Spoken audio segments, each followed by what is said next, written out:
Students, এই ভিডিওতে আমরা দেখব যে কোনো একটা প্লেনে যদি 4টা পয়েন্ট দেওয়া থাকে তাহলে আমরা কিভাবে বুঝবো যে এই পয়েন্টগুলো কি একটা রেক্টাঙ্গেল তৈরি করবে, না স্কোয়ার তৈরি করবে, না প্যারালালোগ্রাম তৈরি করবে, না রম্বস তৈরি করবে। তো এই 4টা পয়েন্ট যদি আমরা লাইন দিয়ে কানেক্ট করি কী ধরনের জিওমেট্রিক ফিগার তৈরি হবে সেটাই আমরা এই ভিডিওতে বোঝার চেষ্টা করব। So, how to determine whether 4 given points ABCD will form a parallelogram or rectangle or square or a rhombus? এটাই আমরা এখানে দেখার চেষ্টা করছি। তো তার জন্য আমরা প্রথমে দেখি যে প্যারালালোগ্রাম তৈরি হওয়ার কি কন্ডিশন, 4টা পয়েন্ট প্যারালালোগ্রাম তৈরি করবে কি কন্ডিশনে।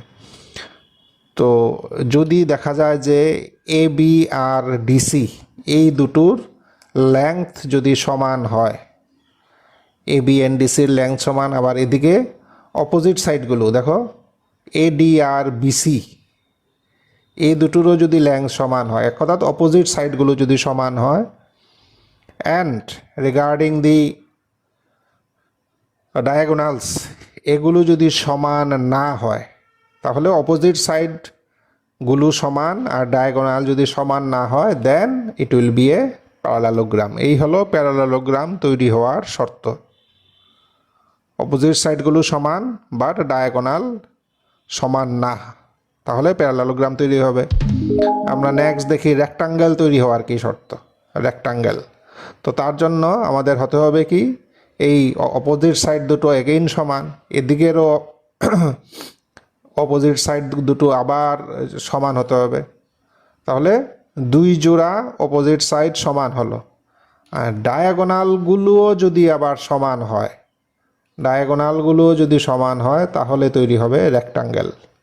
কাজে প্যারালালোগ্রাম আর রেক্টাঙ্গেলের মধ্যে ডিফারেন্সটা হলো যে প্যারালালোগ্রামের জন্য ডায়াগোনালগুলো নট ইকুয়াল, আর রেক্টাঙ্গেলের জন্য ডায়াগোনালগুলোও ইকুয়াল।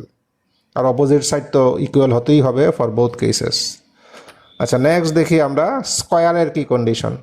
স্কোয়ারের জন্য হতে হবে কি, 4 জোড়া সাইড, জোড়া বলা ঠিক হয়নি, মানে 4টা সাইডই সমান হতে হবে।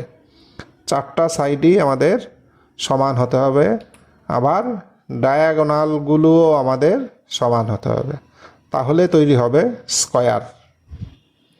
তাহলে স্কোয়ার তৈরি হলো। নেক্সট আমরা দেখি রম্বস হওয়ার কি শর্ত। রম্বস হওয়ার জন্য আমাদের আবার এগেইন 4টা সাইডই আমাদের সমান হতে হবে, বাট ডায়াগোনাল দুটো যেগুলো আছে এগুলো আমাদের সমান, মানে আনইকুয়াল হতে হবে, সমান হলে হবে না। 4টা সাইড সমান কিন্তু ডায়াগোনালগুলো আনইকুয়াল, তাহলে আমাদের তৈরি হবে রম্বস।